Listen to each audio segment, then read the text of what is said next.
Tere tulemast Musta kassitaro lugemisse Kaljukitsed. Siit tuleb lugemine teile nädalaks 13 kuni 19 aprill. Ma olen teile siia valmis pannud 7 kaarti ja vaatame, mis neil kaartidel teile selleks nädalaks öelda on.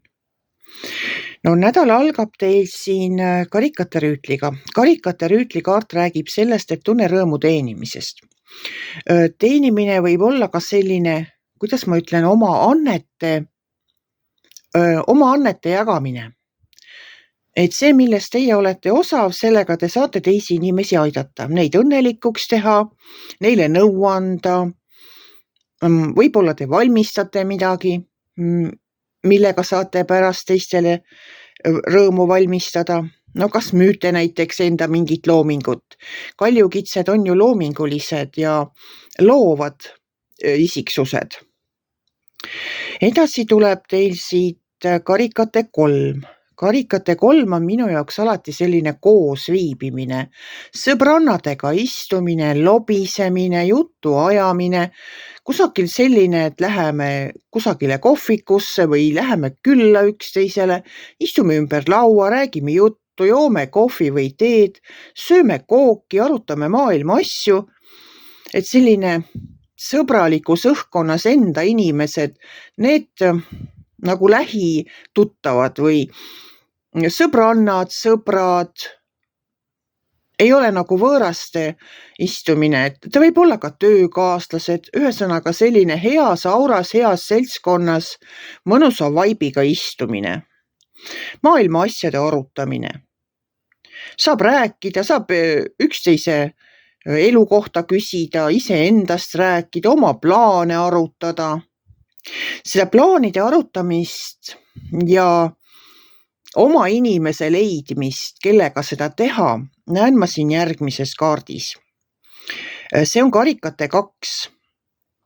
Minu jaoks on karikate 2 hingesugulase kaart. Minu jaoks on see kaart, räägib sellest, et te leiate, kui te pole juba leidnud, endale sellise inimesega, kellega te saate olla teie ise.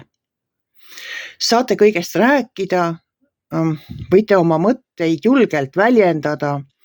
Ta nagu mõistab teid, see tundub mulle selline südamest südamesse rääkimise kaart, inimese kaart, kellega te nagu saate kõigest rääkida, saate kõike arutada. Ta on nagu teie inimene, mõtleb teiega ühtemoodi, hingab ühes rütmis, saab teist aru, tunneb rõõmu teie rõõmudest, võib-olla vahest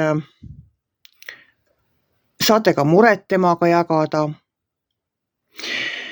Et selline kaart on karikate 2 minu jaoks hingesugulase kaart. Kui teie hing tunneb ära selle enda hingesugulase, küll te siis seda ka tunnete. Te tunnete seda lausa füüsiliselt. Teile tundubki, et te olete selle inimesega juba väga kaua tuttav. Ta on nagu oma inimene.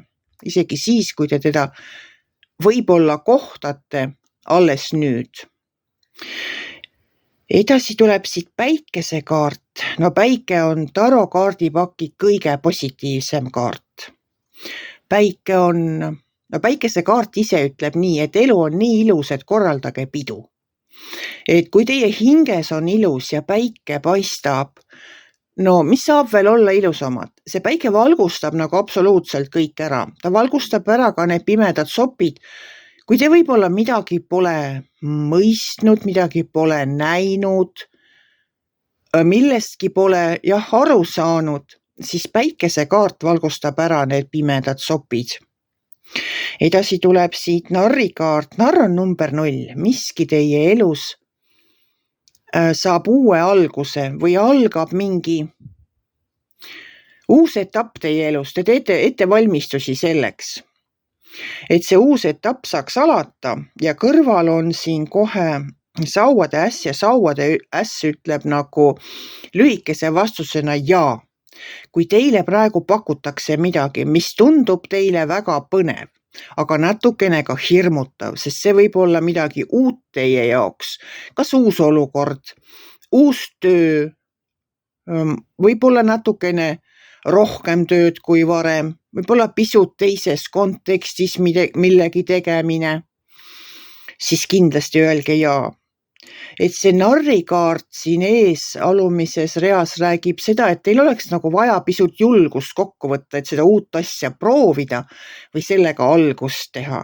Ja kuna kõrval on siin sauade äss, mis ütleb, et jaa, me teeme selle ära, siis võtke absoluutselt oma julgus kokku ja tehke ära see, mis võib-olla täna teile tundub natukene hirmutav. Kindlasti tehke ära, sest sellega kaasneb ainult edu. Ja see viimane kaart, see on nagu selline pisukene kadeduse kaart või võitluse kaart. Ma arvan küll, et kui teid saadab edu, siis on ka neid kadedaid. Pole mõtet nendega võidelda. Las need kadedad kadetsevad oma ette. Teie ärge laske ennast nendest segada ja ärge asuge võitlusesse. Selles mõttes, et te ei pea enda seisukohti kaitsma. Te ei pea õigustama enda otsuseid. Teil ei ole vaja muretseda ja mõelda selle peale, mida teised arvavad. See on teie elu. Teie elus teete teie ise otsused enda elu eest. Oma otsused te teete ise. Ja te ei pea oma pead sellega vaevama, mida naaber mõtleb, mida sugulased arvavad. See ei ole absoluutselt oluline. Teie elate oma elu ise siin maa peal. Teie teete enda elu otsused. Ja kui teie olete nii otsustanud, siis nii ongi õige. Et mis ma siis kokkuvõtteks ütlen? No teil tuleb imeline nädal. Teil on lihtsalt imeline nädal. On koosviibimist, on hingesugulast, no päike on väljas. Päike ja sauade äss, no see on fantastika.